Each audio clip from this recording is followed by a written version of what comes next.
यस बारविसे नगरमा मात्र नभई सिन्धुपाल्चोक जिल्लाका समाजसेवी सबै यस क्षेत्रका जनताप्रति ढुकढुक्कै बस्न सफल योद्धाको रूपमा हेर्छु। मेरो आदरणीय काका सिन्धुपाल्चोक नगरपालिकाका अध्यक्ष श्री बुद्धराज बस्नेतज्यू, विशेष अतिथि यस नगरपालिकाका उपप्रमुख मन्जु लामाज्यू जो अहिले जनप्रतिनिधि हुनुहुन्छ, उहाँको विषयमा पनि म दुई चारवटा कुराहरू पछि राख्नेछु। जुन विद्यालयमा म जान्छु त्यो विद्यालयको प्रगति कसरी गर्नुपर्छ भन्ने उद्देश्य जनप्रतिनिधिको ठुलो आग्रह छ, म उहाँलाई त्यो पनि राख्दछु।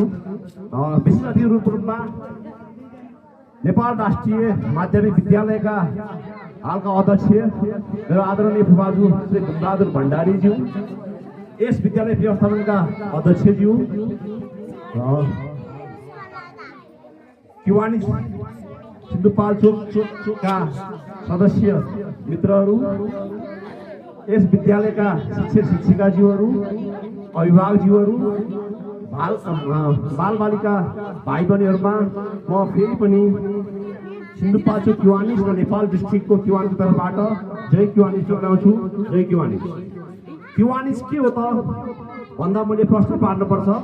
म किवानिस नेपालमा 2015 मा भित्रिएको हो, तर यसको आयु 111 वर्ष भइसक्यो। यो अमेरिकामा लायन्स क्लब भन्दा अगाडि 2 वर्ष अगाडि जन्मिएको संस्था हो।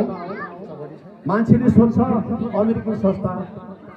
अमेरिकन संस्थाबाट ल्याएर दाताहरूले मागेर हामीलाई चाहिँ सहयोग गर्यो भने त्यो होइन, बिल्कुल होइन। हाम्रो भर्खर पनि मैले आफ्नो उद्देश्यमा भने हामीहरूले यो अमेरिकन संस्थामा लागे बापत हामीले यहाँबाट पैसा पठाउँछौँ उनीहरूलाई। यो संस्थामा लाग्नको लागि हामीले उल्टो पैसा पठाउनु पर्छ र हामीले यहाँ गर्ने बालबाडीको लागि सेवा गर्ने चाहिँ हामीले आफैले यस संस्थामा रहेका साथीभाइ सबैबाट कति हुन्छ कलेक्सन गरेर, सबैबाट एकजनाबाट मात्र होइन सबै सदस्यहरूबाट कति हुन्छ कलेक्सन गरेर हामीले गर्ने यो कार्यक्रम हो।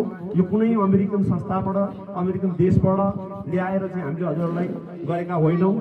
यो किवानिसको उद्देश्य म अर्को कुरा के भन्न चाहन्छु भने जुन दुर्गम जुन विगत छ यो बालबालिकाहरूलाई हामीले सक्ने, हामीले कमाएको, हामीले अलिकति थोरै भए पनि जमाएर त्यस जमाएको पैसाबाट चाहिँ थोरै एउटा युवालाई बोटलाई रूप बनाउन सहयोग गरौँ भन्ने उद्देश्यले यो किवानिस स्थापना भएको हो।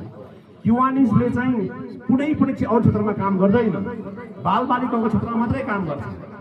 यो किवानिस बालबालिका क्षेत्रमा स्वास्थ्यमा काम गर्छ, शिक्षामा काम गर्छ। कुनै बालबालिका असहाय छ भने त्यो किवानिस संस्थाले कहीँ उपचारको लागि चाहिँ सहकार्य गर्छ।